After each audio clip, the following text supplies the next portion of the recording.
for the World War II battle. See Battle of Bautzen. In the Battle of Bautzen, a combined Russian-Prussian army was pushed back by Napoleon, but escaped destruction, some sources claim, because Michel Ney failed to block their retreat. The Prussians under Count Gebhard von Blücher and Russians under Prince Peter Wittgenstein, retreating after their defeat at Lutzen, were attacked by French forces under Napoleon, Emperor of the French.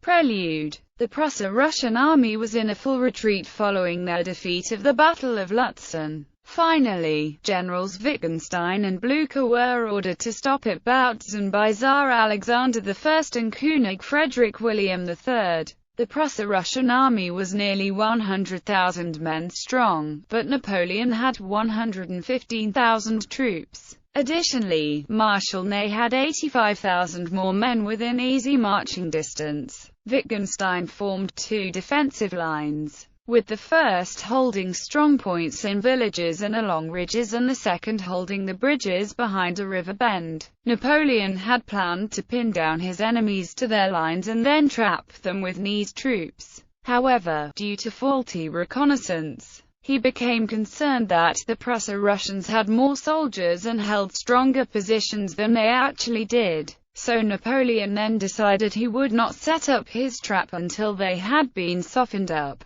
Battle. After an intense bombardment by the Grande Battery of Napoleon's artillery and hours of heated fighting, the French overpowered the first defensive lines and seized the town of Bautzen. The Prusso-Russians appeared to be buckling. By nightfall, the French were ready to cut the Allies off from their line of retreat. But Marshal Ney became confused and his faulty positioning left the door open for the Allies to escape. Fighting on the following day, the 21st, was again hard, and after several hours of setbacks, renewed French attacks began to gain momentum. But these assaults were only intended to fix the Allies in place so they could be cut off and enveloped. Once again, Marshal Ney became distracted and decided to seize the village of Priotitz, and thus lost sight of the strategic importance of cutting off the Allies. The Prusso-Russians were being pushed back across the river and, at 4 p.m., when the Imperial Guard was sent in, began an all-out retreat. Without Ney's forces to seal them in, however, they again escaped the total defeat Napoleon had planned. Losses on both sides totaled around 20,000.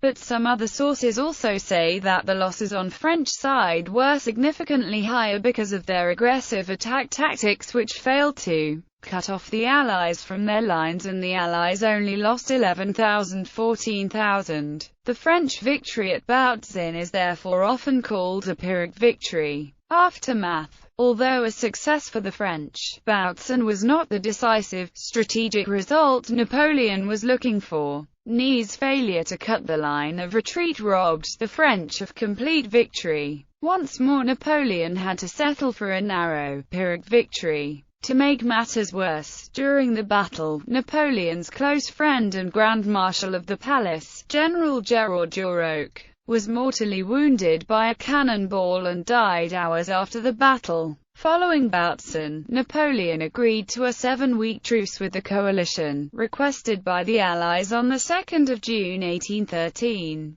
The armistice was signed on the 4th of June, and lasted until the 20th of July, but later extended to the 16th of August. During this time he hoped to gather more troops, especially cavalry, and better train his new army. The Allies, however, would not be idle. They too would mobilize and better prepare, and after hostilities were resumed, the Austrians joined the ranks of the Allies. It is reported that Napoleon later quoted that his agreement to this truce was a bad mistake, because the break was of much more use to the Allies than to him. The campaign would resume in August.